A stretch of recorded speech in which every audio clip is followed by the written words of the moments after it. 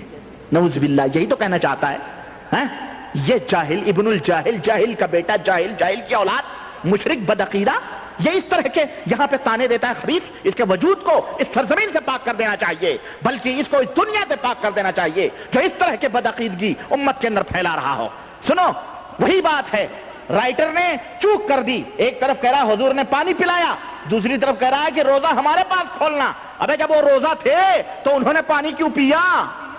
تیری سمجھ میں نہیں آتی یہ بات. یا حنفی مذہب میں پانی بھی پیو کھانے بھی کھاؤ پھر بھی روزے سے رہو. سمجھ ذرا, سوچو ذرا, عقل سے کام لو. تبلیغی جماعت والوں کو چاہیے ذرا اچھے رائٹر تلاش کریں, سلیم جاوید جیسے لوگ, ہاں ان کو اچھی کہانیاں دیں گے یہ لوگ. یہ ایسی کہانیاں ہم لوگوں کی سمجھ میں اچھی طرح سے آ جاتی ہیں. حضرت حسین پیاسے کربلا میں شہید کر دیے گئے, حضور نے انہیں پانی نہیں پلایا اور حضرت عثمان نے سارا ڈول ہی خالی کر دیا. ان سے کوئی پوچھے تبلیغی جماعت کے مولویوں سے پکڑ کر کے. اور سنیں مشکل کشائی ہم سمجھتے ہیں یہ بیچارے رضا خانی بریلوی بیچارے یہی یا غوث المدد یا خواجہ چشتی یا غریب نواز چشتی لگا دے پار کشتی یا خواجہ المدد یا غوث المدد, یہی مشکل کشائی سمجھتے ہیں. زکریا صاحب کے ماننے والے تبلیغی جماعت والے ان کی مشکل کشائی دیکھو, ان کو سنو. صفحہ نمبر 133 فضائل حج, صفحہ نمبر 133 آپ اٹھائیں. چنانچہ لکھتے ہیں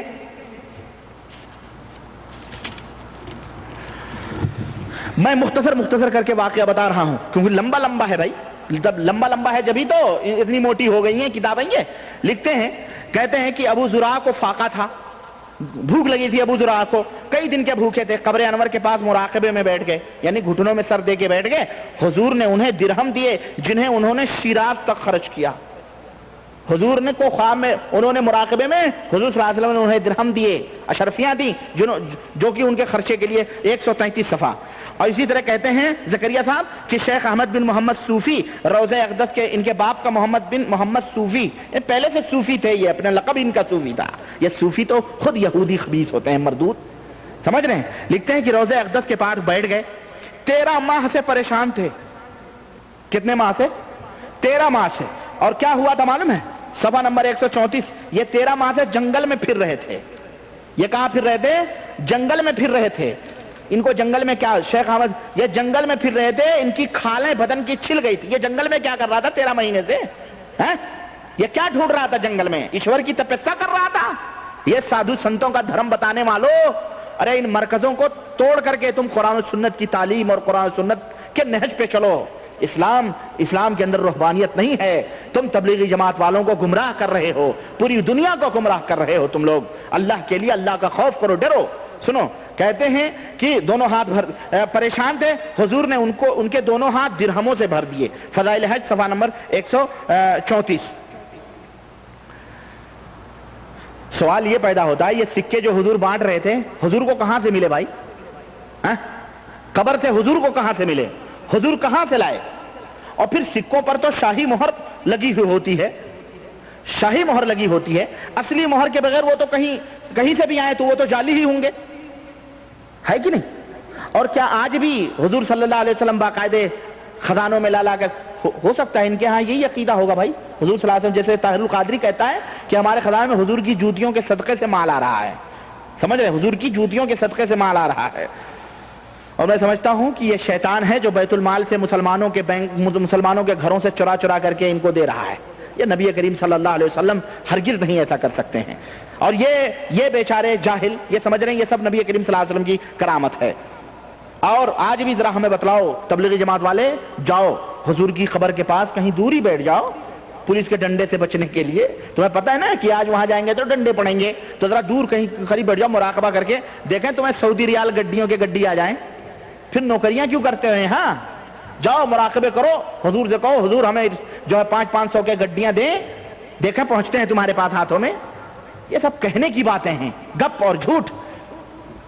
کہتے ہیں کہ اور سنیں، ایک قافلے میں ایک بزرگ نے ایک غریب ضعیفہ عورت کی مدد کرنا چاہی، تو ضعیفہ نے ہاتھ اوپر کر اس نے مدد کرنا چاہی کہ چلو بھائی یہ غریب ہے ضعیف ہے اس کی مدد کر، 200-300 درہم دیے. اس نے لینے سے انکار کر دیا اور ضعیفہ نے اوپر ہاتھ کیا. اس عورت نے اوپر ہاتھ کیا تو مٹھی میں درہم آ گئے. مٹھی میں درہم. ہمارے ہاتھ تو خالی ہے بھائی. یہ مداری کی اماں لگ رہی تھی، لگ رہا ہے. ہمارے یہاں مداری ایسے ہی کرتے ہیں. یہ دیکھو کھڑا سکے پہ سکے آ رہے ہیں، ہاتھ اوپر کر رہا سکے آ رہے ہیں، ہاتھ اوپر کر رہا سکے. ایسے نا مداری ایسی کر رہے ہیں نا. اس نے کہا، وہ بڑھیا بولی، کہنے لگی تو جیب سے نکال رہا ہے، ہم نے غیب سے لیا ہے. جیب اور غیب بڑا فرق ہے بھائی. جیب اور غیب میں جیب یہاں ہے نیچے اور غیب تو جیب سے نکال رہا ہے، ہم غیب سے نکال رہے ہیں. اسی طرح کہہ رہے ہیں شیخ ابو الخیر اقتا بیان کرتے ہیں کہ میں نے 5 دن سے کچھ نہیں کھایا، روضہ اقدس پر سلام کیا اور کہا کہ حضور آپ کا مہمان ہوں. حضور کا مہمان بن کر سو گیا. خواب میں حضور حضرت ابو بکر صدیق، حضرت عثمان، حضرت علی، حضرت عمر اور حضرت علی تشریف لائے تو آپ نے مجھے ایک روٹی مرحمت فرمائی، میں نے آدھی کھائی اور جب میری آنکھ کھلی تو آدھی میرے ہاتھ میں تھی. یہ فضائل حج صفحہ نمبر 138. اور یہ فضائل درود میں بھی یہ واقعہ گزر چکا ہے. بہرحال میرے عزیز میرے بھائی، یہ واقعات جو ہیں بہت سارے واقعات ہیں. ان واقعات سے کھلے طور پر یہ پتہ چلتا ہے کہ نبی کریم صلی اللہ علیہ وسلم مرنے کے بعد آج بھی مشکلات کو حل کرتے ہیں. آپ صلی اللہ علیہ وسلم مشکل کشا ہیں. کسی کو کھانے کی کمی ہو، روپے کی کمی ہو، راشن پانی کی کمی ہو، پیسے کی کمی ہو، تیل کی کمی ہو، کسی بھی چیز کی کمی ہو، حضور سے عرض کرے تو حضور صلی اللہ علیہ وسلم اس کے گھر تک باقاعدے پہنچاتے ہیں، سب کچھ عطا فرماتے ہیں، مشکل کشا ہیں. اور سنیں، میں بہت تیزی میں چل رہا ہوں، میں آج پروگرام ختم کرنا چاہتا ہوں، میرے پاس وقت نہیں ہے. یہ دیکھیں پچھلے لیکچروں میں آپ نے ایک واقعہ میں نے آپ کو بتلایا تھا. آپ نے سنا تھا کہ نبی کریم صلی اللہ علیہ وسلم کسی کے یہاں آئے تھے، اس کے گال پر بوسہ دیے تھے تو ایک ہفتہ تک اس کی خوشبو باقی تھی نا. یہاں دیکھیں صفحہ نمبر 177 میں دیکھیں لکھتے ہیں کہ ایک 12 سالہ فوت شدہ نوجوان نے، ایک 12 سالہ لڑکا جو مر گیا تھا، اس نے خواب میں ابراہیم نامی ایک بزرگ کے ساتھ مصافحہ کیا جس کی خوشبو مرتے دم تک قائم رہی. خواب میں وہ 12 سالہ لڑکا مصافحہ کرے تو اس کی خوشبو کتنے دن تک رہے؟ بولو بھائی، مرتے دم تک رہے. اور نبی آ کر کے گال پہ بوسہ دے کے جائیں تو اس کی خوشبو صرف کتنے دن تک رہے؟ گپ. یہ دیکھیں یعنی وہ لڑکا حضور سے بھی آگے تھا، تبلیغی جماعت کر رہا ہوگا بھائی. یہ لوگ تو نبوت سے بھی آگے گزر چکے ہیں، نبوت کے مرحلوں سے بھی یہ پار کر چکے ہیں. اللہ انہیں ہدایت دے. اسی طرح سے کہتے ہیں، اور شاہ ولی اللہ رحمت اللہ علیہ کے والد کو نبی صلی اللہ علیہ وسلم نے خواب میں زردہ کھلایا. حضور کو زردہ کہاں خواب میں مل گیا بھائی؟ یہ زردہ تو پاکستانی اور ہندوستانی اور ڈش ہے بھائی. یہ عرب والوں کی ڈش تو زردہ نہیں ہے، بیچارے تو جانتے نہیں. یہ اصل میں زردے پلاؤ کھانے والی قوم، سمجھ ان کو خوابوں میں بھی چچڑے نظر آتے ہیں، بلی جیسے خوابوں میں چچڑے دیکھتی ہے. کہہ رہے ہیں کہ شاہ ولی اللہ کے نے خواب میں زردہ کھلایا، آنکھ کھلی تو ہاتھوں سے زعفران کی خوشبو آ رہی تھی. سنیں تبصرہ آپ کے اوپر ہے. کہتے ہیں ایک دفعہ بیماری میں حضور ان کی عادت کو تشریف لائے، اپنی داڑھی کے 2 بال انہیں دیے. یہ بھی میں بیان کر چکا ہوں لیکن اس کو مقرر کر رہے ہیں زکریا صاحب فضائل حج میں بھی اسی کو ذکر کر رہے ہیں. اور معاف رکھنا میں بتاؤں، یہ داڑھی وغیرہ کے سلسلے میں کسی سے بدلہ لینا ہو تو اڑا دو. مطلب ہمارے قاضی صاحب ہیں، اگر قاضی صاحب کا کوئی دشمن ہو، ہمارے قاضی صاحب بھائی قاضی عبد الماجد صاحب، اگر ان کو کہہ دے کوئی کہ جناب علی قاضی صاحب کی داڑھی میں بڑی برکت ہے، اگر کوئی آدمی 100 ریال کہیں رکھا ہو ان کی داڑھی کا 1 بال رکھ دے تو 10 دن میں وہ 1000 ہو جائیں گے. میں سمجھتا ہوں بدلہ لینے کا سب سے بہترین چانس ہے یہ. ایک داڑھی بھی نہیں بچی. کہیں کے بھی بال نہیں بچے. ہاں سوچیں آپ, اس طرح کی برکت اس طرح لٹے گی. یہ کیا ہے؟ یہ نبی کریم صلی اللہ علیہ وسلم کے ساتھ یہ کس طرح کا مذاق کیا جا رہا ہے کہ آپ صلی اللہ علیہ وسلم داڑھیوں کے بال توڑ توڑ کر کے بانٹتے پھر رہے ہیں ہندوستان. اور یہی وجہ ہے میرا خیال ہے جامع مسجد دلی کے اندر بھی باقاعدہ نمائش ہو رہی ہے بالوں کی, اور ہندوستانی میں یہ بال نظر آ رہے ہیں آپ کو. سارے بال ایکسپورٹ ہو چکے تھے شاید وہیں پہ, نعوذ باللہ. اور کسی تبلیغی جماعت والے کے پیچھے کسی کو لگا دینا چاہیے, یا ان کے امیر جو ہے نا کہ جو ان کے داڑھی کے بالوں میں بڑی بڑی برکت ہے, تو یہ تو ہیں توہم پرست بدعقیدہ, یہ تو امیر کے جسم کے روئیں روئیں نوچ ڈالیں گے. یہ لے جا کر کے چوم چاٹ کے کھائیں گے, بھی تبرک میں رکھیں گے, دالوں میں ہر چیز میں بڑے بڑے برکتوں میں ڈالیں گے. یہ اعوذ باللہ, بلکہ شیرنی کی طرح تبرکن تقسیم کریں گے کاٹ کاٹ کر کے. نعوذ باللہ, یہ گستاخی نبی کریم صلی اللہ علیہ وسلم کی نہیں ہے تو اور کیا ہے؟ یہ نبی کریم صلی اللہ علیہ وسلم کی فضیلت بیان ہو رہی ہے. اور سنیں صفحہ نمبر آپ دیکھیں 128 ہی کے اندر آپ یہ دیکھیں کہ باقاعدہ جناب علی کیا کہتے ہیں, صفحہ نمبر 128, صفحہ نمبر 128 کے اندر یہ تو نبی کریم صلی اللہ علیہ وسلم مشکل کشا نہیں ہے, بلکہ ان بدباطنوں کا, ان بے غیرتوں کا تو یہ بھی عقیدہ ہے, اور زکریا کا یہ بھی عقیدہ تھا کہ خضر علیہ السلام آج بھی زندہ ہیں اور باقاعدہ دنیا کے اندر سب کی مشکلیں حل کر رہے ہیں. اور میری تقریر خضر حقیقت اور خرافات اس موضوع پر ہو چکی ہے, اور وہ جس کو ہو وہ سن لے. بہرحال اس کے اندر لکھا ہے کہ بے ہوش ہو کر کے گر پڑے تو گھوڑے پر سوار کا پانی پلایا, اور گھوڑے پر سوار ہو کے کہنے لگے کہ یہ آبادی, کہنے لگے آنکھیں بند کر لے. اس نے آنکھیں بند کر لی, چنانچہ وہ تھوڑی دیر میں مدینہ پہنچ گیا. کہنے لگے آنکھیں کھولو, کہا کیا ہے؟ کہا مدینہ آ گیا, اتر جا. کہنے لگے بھائی تو کون ہے؟ کہا کہ جب روضہ اقدس پہ پہنچنا تو عرض کر دینا کہ آپ کے بھائی خضر نے سلام کہا ہے. آپ کے بھائی خضر نے سلام کہا. کیوں؟ اگر یہ حضور کے زمانے میں تو انہیں پتہ نہیں تھا کہ حضور صلی اللہ علیہ وسلم نے فرمایا ہے تم کہیں سے بھی سلام اور درود کرو تو اللہ کے فرشتے مجھ تک پہنچاتے ہیں. یہ عقیدہ تو صحیح حدیث کا یہ ہے, اور اس طرح کے خرافی عقیدے کی یہ کون سی عادت ہے کہ وہاں جا کر کے سلام کہلوانا ہے؟ چنانچہ دیکھیں کہتے ہیں یہی خضر تھے. ابدال میں سے ایک شخص نے خضر سے دریافت کیا کہ بہرحال کہتے ہیں کہ حضرت خضر نے ایک ابدال قطب میں بتا چکا ہوں, صوفی اور برہمن, صوفی اور شیطان, یہ سب صوفی ہیں خبیث, یہ سب صوفیوں کے چوزے ہیں. یہ سب نماز روزے کی آڑ میں مسلمانوں کے ایمان اور عقیدے کو لوٹ رہے ہیں اور مسلمانوں کے ایمان اور عقیدے کو برباد کر رہے ہیں. یہ تبلیغی جماعت یہودیوں کی اور نصرانیوں کی بنائی ہوئی جماعت ہے جو مسلمانوں کے ایمان اور عقیدوں کو کھوکھلا کر رہی ہے. اور یہ میں ڈنکے کی چوٹ پر کہہ رہا ہوں, اور ہے کوئی مائی کا لال ہمارے ملکوں کے اندر جو آ کے اس موضوع پر ربانی سے بحث کر لے, اور آؤ اس کتاب کے حوالے سے میں تمہیں یہودی اور نصرانی نہ ثابت کروں تو اس دن تم مجھے جو سزا دینا چاہو دے لو. تمہارے یہودیت میں اور تمہاری بدعقیدگی میں کوئی بھی شک نہیں ہے, اور جو شک کرے وہ بھی بدعقیدہ ہو سکتا ہے. یہ میرا چیلنج ہے.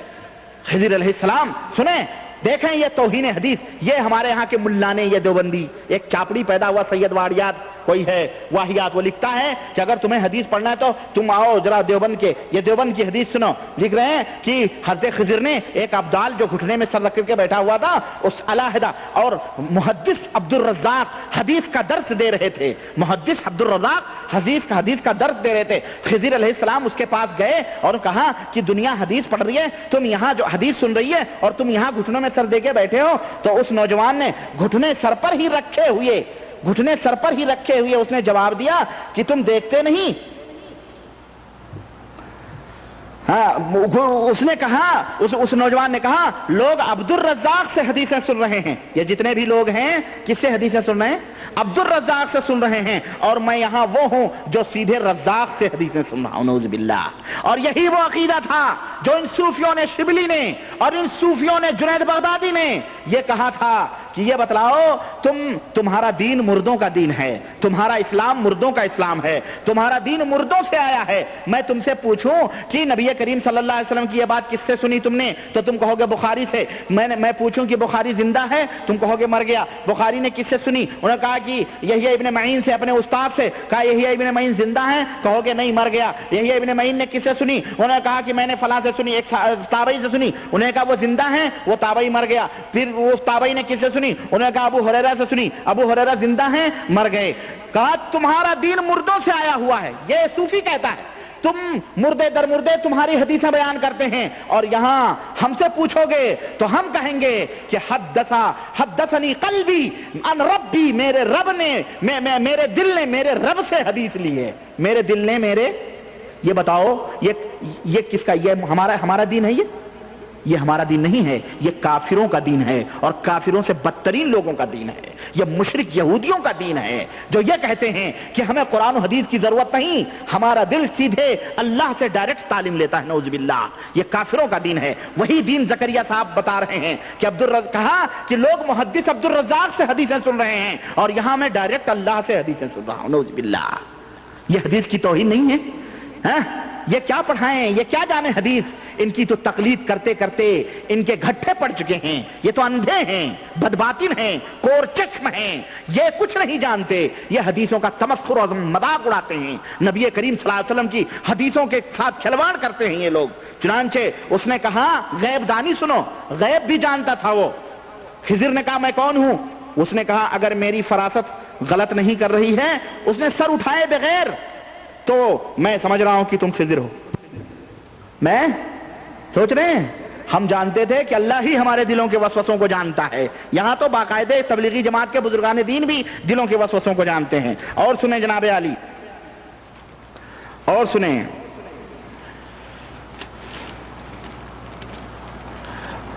مرنے کے بعد بھی باقاعدہ تصرف ہوتا ہے۔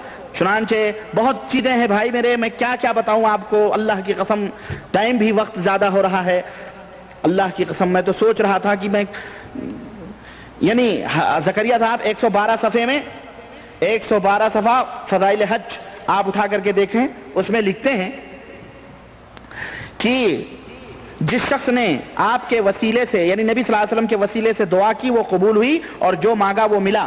تجربے اور واقعات اس کی شہادت دیتے ہیں، یعنی قرآن و حدیث میں اس کا ثبوت تو نہیں ہے، خبرات، تجربے اور واقعات اس کی گواہی ضرور دیتے ہیں۔ اس لیے جتنا زیادہ ادب ہو سکے دریغ نہ کرے، اور یہ سمجھے کہ گویا میں زندگی میں آپ کی مجلس میں حاضر ہوں۔ وہاں جب حضور کے قبر پہ جائے تو یہ سمجھے کہ میں زندگی میں آپ کی مجلس میں حاضر ہوں، اس لیے یہاں سنو، اس لیے کہ امت کے مشاہدے میں، امت کے حالات کے مشاہدے میں اور ان کے ارادے اور قصد کے ظہور میں اس وقت آپ کی حیات اور ممات میں کوئی فرق نہیں۔ استغفر اللہ، یہ بدعقیدگی دیکھ رہے ہیں آپ؟ یعنی حضور دلوں کے ارادے، دلوں کے قصد سب کچھ سمجھ رہے ہیں، جان رہے ہیں، کوئی فرق نہیں ہے۔ جس طرح آپ زندگی میں تھے، اسی طرح آپ صلی اللہ علیہ وسلم قبر کے اندر بھی زندہ ہیں، اور جس کو جو چاہتے دیتے ہیں، نعوذ باللہ۔ یہ نبی، اس نبی کو، یہ ہمارا نبی ہے، جس کو جو چاہیں یہ کہہ دیں کہ ہمارے نبی کو صحابہ کرام نے زندہ ہی قبر کے اندر دفن کر دیا۔ ظالموں، تو تبلیغی جماعت اپنے امیر کو، اپنے باپ کو زندہ قبر میں دفن کرے گا؟ تیرا پیر مر جائے، تیرا یہ حضرت مرے تو یا زندگی میں تو اپنے پیروں کو دفن کرے گا؟ تو ہمارے صحابہ کے اوپر کتنا بڑا الزام لگا رہا ہے، تو کتنا بڑا گستاخ ہے۔ تیری زبان کیوں نہ کاٹ لی جائے، اور تیرے ہاتھ کیوں نہ قلم کر دیے جائیں، تیرا وجود اس دنیا سے کیوں نہ مٹا دیا جائے، جو تو اس طرح کی بکواس لکھتا ہے کہ ہمارے نبی کو صحابہ کرام نے زندہ دفن کر دیا، نعوذ باللہ، اور تو لکھتا ہے کہ آپ کی زندگی اور موت میں کوئی فرق نہیں ہے، نعوذ باللہ۔ یہ کون سی دعوت ہے، یہ کون سی تبلیغ ہے؟ مسلمانوں میں تم سے پوچھنا چاہتا ہوں، نعوذ باللہ، نعوذ باللہ، استغفر اللہ۔ لکھ رہے ہیں صفحہ نمبر 114 میں، حضرت لکھتے ہیں کہ سلام کے بعد حضور کے وسیلے سے دعا کرے اور حضور سے شفاعت کی درخواست کرے کہ اللہ کے نبی آپ میری شفاعت کریں، اللہ کے نبی آپ میری شفاعت کریں۔ بعض علماء نے توسل کو منع فرمایا ہے، لیکن جمہور علماء اس کے جواز کے قائل ہیں۔ نعوذ باللہ، یہ کون سے جمہور علماء ہیں؟ تبلیغی نصاب والے ہیں جمہور علماء۔ یہ جوہلا کی پارٹی، یہ الیاسی گروپ، یہ علماء کی پارٹی ہے، اور اپنے امام کا حوالہ نہیں دے رہا ہے۔ ہاں، اس کے امام عقیدوں میں فیل ہو جاتے ہیں، یہاں نہیں ان کا حوالہ لے، حنفی شافعیہ مالکیہ حنبلیہ کے حوالے دیتا ہے، انہوں نے اپنی کتابوں میں لکھا ہے، انہوں نے اپنی، اس سے پوچھ کہ تو حنفی ہے تو تو اپنی حنفی کتابوں کا حوالہ کیوں نہیں دیتا؟ عقیدے میں تو اپنی حنفی کتابوں کو کیوں نہیں پیش کرتا؟ تو شافعیہ حنبلیہ اور ان کی مالکیہ کی کتابوں کے حوالے دے کے تم مرتد نہیں ہو رہا ہے، کیونکہ تیری حنفی فقہ میں یہ بات لکھی ہوئی ہے کہ اگر کوئی حنفی ہے اور شافعی بن گیا تو اس کے اوپر مرتد ہونے کی حد جاری کی جائے گی، اسے اتنے درے مارے جائیں گے جتنے درے مرتد کو مارے جاتے ہیں توبہ کرنے کے بعد۔ کیوں نہیں تو لکھتا؟ لیکن نہیں، سنیں اسی طرح سے لکھتے ہیں کہ جناب لکھتے ہیں صفحہ 115 ہی کے اندر کہ انبیاء اور اولیاء نے حضور کے وسیلے سے دعا کی ہے۔ سلف کا یہ طریقہ رہا ہے، انبیاء نے اولیاء نے حضور کے وسیلے سے۔ ذرا مجھے کوئی قرآن کی آیت بتا دو، مجھے کوئی حدیث بتا دو کہ حضرت آدم سے لے کر کے حضرت عیسیٰ علیہ السلام تک کس نبی نے نبی کریم صلی اللہ علیہ وسلم کے وسیلے سے دعا کی ہے؟ کوئی حدیث بتا دو، صحیح حدیث بتا دو۔ ظالموں، تم ہمارے انبیاء کے اوپر الزام لگا رہے ہو، مردودو، تو وسیلہ لے، تو کافروں اور مشرکوں جیسی حرکتیں کرے، تو مشرک ہو۔ وسیلہ مشرک لوگ لیتے ہیں، سمجھ رہے ہیں؟ وسیلے کی وہ قسم جو چیز جو ممنوع ہے وہ تو وسیلہ مردوں سے لے رہا ہے، یہ مشرکوں کا عمل ہے۔ اور انبیاء علیہ السلام الحمدللہ وہ مشرک نہیں تھے۔ تیرا باپ مشرک، تو تیرے عقیدے والے مشرک، تیرا امام، تیرا امیر، تیری پارٹی، تیری گروہ کے لوگ مشرک ہو سکتے ہیں، لیکن انبیاء علیہ السلام نعوذ باللہ، اگر تو اپنے ماں اور باپ کا حلالی بیٹا ہے تو مجھے تو ذرا بتا دے کہ انبیاء علیہ السلام کی کوئی ایک صحیح حدیث نبی کریم صلی اللہ علیہ وسلم کی بتا دے کہ انبیاء علیہ السلام نے ایک دوسرے سے مرنے کے بعد میں توسل اور وسیلہ لیا ہو، ذرا بتاؤ مجھے۔ اور پورے اہل دیوبند کو میرا یہ چیلنج ہے، بریلویوں کو چھوڑو، ان کو تو عقل ہی نہیں ہے، یہ تو لیکن یہ بریلویوں سے بھی بد عقل ہیں، یہ بریلویوں سے بھی اندھے ہیں اور یہ منافق ہیں۔ بریلوی تو علی اعلان ڈنکے کی چوٹ پر ان کی تئیاں پانچا ان کی جو ہے دمڑیاں ادھیڑتا ہے، لیکن یہ بیچ کے چوہے بن کر کے ادھر ادھر چچندر کی طرح ادھر ادھر چچواتے ہیں اور ادھر ادھر روڈوں کے اوپر چلتے ہیں۔ یہ اسلام کے نام پر، تبلیغ کے نام پر یہ کون سا عقیدہ ہے جو تیری اس کتاب کے اندر لکھا ہوا ہے؟ بتا مجھے، سمجھاؤ مجھے مسلمانوں، تم بتاؤ۔ اور سنیں، کہتے ہیں صفحہ نمبر 19 ہے، یہ صفحہ نمبر 19 فضائل حج کے اندر لکھتے ہیں، سنیں جناب عالی، یہاں صدقے طفیل میں تو ایک کے بدلے لاکھ معاف کیے جا رہے ہیں۔ لکھتے ہیں صفحہ نمبر 19 میں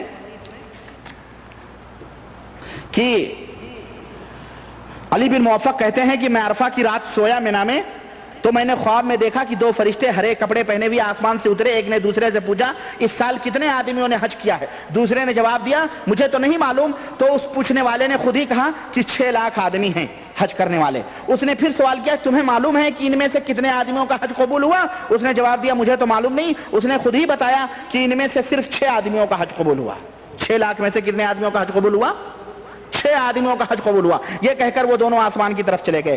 یہ حضرت جنہوں نے خواب دیکھا یہ کہتے ہیں گھبرائے میری آنکھ کھلی، اس کے بعد میں پریشان رہا، چنانچہ میں عرفات سے واپسی پر مجمع کو دیکھ رہا تھا، یہ 6 لاکھ ان میں سے صرف 6 آدمی ہیں جن کا حج قبول ہوا، باقی سب بیکار ہیں۔ چنانچہ کہتے ہیں کہ میں پھر مزدلفہ میں آیا، میری آنکھ لگ گئی، مجھے وہی 2 فرشتے نظر آئے۔ تو اس کے بعد اس فرشتے نے کہا تمہیں معلوم ہے کہ اللہ نے اس میں کیا حکم فرمایا ہے؟ دوسرے نے کہا مجھے تو معلوم نہیں۔ اس نے کہا یہ فیصلہ ہوا ہے کہ ان 6 میں سے ہر ایک کے طفیل میں 1 لاکھ کا حج قبول کر لیا جائے۔ ہاں دیکھ رہے صدقے طفیل، یہ صدقے طفیل والی قوم، اللہ ہمیں صدقے طفیل میں یہ دے دے۔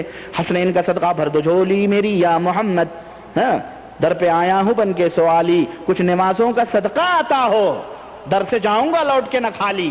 یہ وہی قوم ہے، یہ صدقے طفیل بٹورنے والی، یہ بدعقیدگی نہ زمین میں سمانے والی نہ آسمان میں سمانے والی۔ اور سنیں حضرت بہت باتیں ہیں، آئیے میں جلدی سب آپ حضرات کو صفحہ نمبر 51 کھولیں آپ، 51 میں حضرت بتا رہے ہیں، صفحہ نمبر 51 میں لکھ رہے ہیں کہ بالاتفاق تمام مسلمانوں کے نزدیک، ہاں یہ کہہ رہے ہیں کہ بالاتفاق تمام مسلمانوں کے نزدیک، یہ مسلمان تبلیغی جماعت ہیں، یہ اور دوسرے مسلمان نہیں ہیں، یہی مسلمان ہیں کیونکہ انہی کے ہاں یہ چیز ہے۔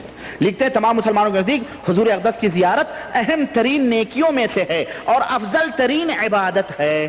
نبی کے قبر کی زیارت افضل ترین عبادت ہے، اعلیٰ درجات تک پہنچنے کے لیے کامیاب ذریعہ اور پر امید وسیلہ ہے۔ فضائل حج صفحہ نمبر 94۔ وسیلے کا لفظ تو خیر جو ہوا سو ہوا، ہے تو مشرکوں کی عادت رہی ہے، یہ تو معلوم ہے۔ زیارت کو عبادت اور افضل ترین عبادت کہنا، چنانچہ اب افضل ترین عبادت تو نماز ہی ہے بھائی، ہے کہ نہیں؟ اب تبلیغی جماعت والے جو یہ نماز کر رہے ہیں ان سے کہو بھائی تو نماز سے شروع کر رہا لیکن تیری انتہا قبر ہی ہے، تو جا قبروں کی زیارت کر، یہ تو سب سے افضل ترین عبادت ہے۔ سوال یہ ہے کہ یہ عبادت کس کی ہے؟ اگر یہ عبادت ہے زیارت تو کس کی عبادت؟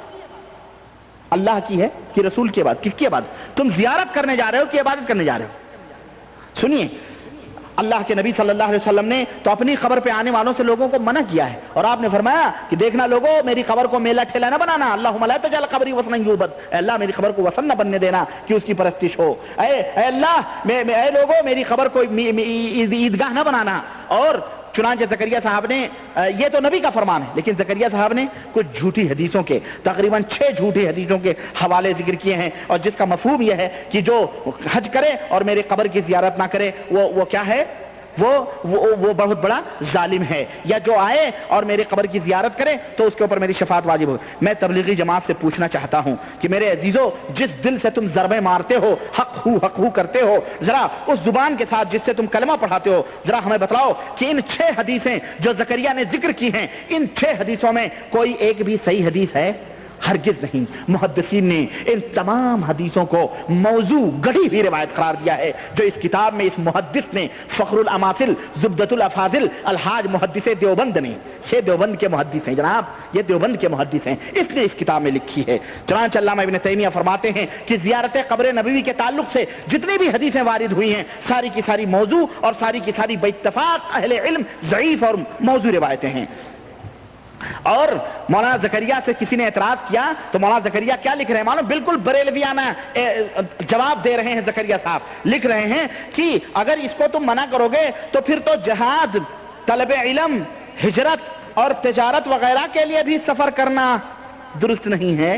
ان سے کوئی پوچھے، فضائل حج صفحہ نمبر 101 میں لکھتے ہیں، ان سے کوئی پوچھے کہ ان تینوں مقامات کی جو زیارت کرنے کے لیے اللہ کے نبی نے حکم دیا، لا تشد الرحال الا ثلاثۃ مساجد، اے لوگوں 3 جگہوں کے علاوہ کسی اور جگہ کی زیارت کے لیے نہ جاؤ، کجاوے نہ کسے جائیں اس نیت سے کہ وہ مقدس ہے، ایک تو خانہ کعبہ، ایک تو بیت المقدس اور ایک تو میری مسجد ہے، ان تینوں میں یہ ثواب ہے، اللہ کے نبی نے بتلایا۔ اس کے علاوہ اور کوئی جگہ ایسی نہ جاؤ مقدس سمجھ کر کے کہ چلو وہاں زیادہ ثواب ملے گا۔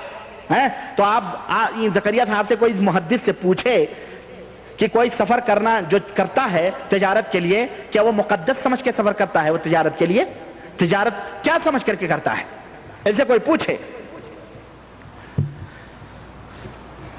زکریا صاحب کہہ رہے ہیں کہ کوئی ضروریات کے لیے سفر کرنا تو اللہ کے نبی نے حکم دیا ہے نا، لیکن مقدس سمجھ کر کے کسی مقام کی زیارت کے لیے جانا اللہ کے نبی نے صرف 3 جگہ کی اجازت دی ہے، بقیہ کہیں کی اجازت نہیں دی ہے۔ چنانچہ آئیے اور بھی بہت ساری اس میں باتیں ہیں میں آپ کو بتاؤں۔ چنانچہ یہ دیکھیں کعبے کی توہین اس سے بڑھ کر کے اور کیا ہو سکتی ہے؟ لکھتے ہیں زکریا صاحب کہ بعض بزرگوں سے نقل کیا گیا ہے کہ بہت سے لوگ خراسان میں رہنے والے، خراسان کہاں؟ وہ جمہوریہ روس وغیرہ کا، خراسان میں رہنے والے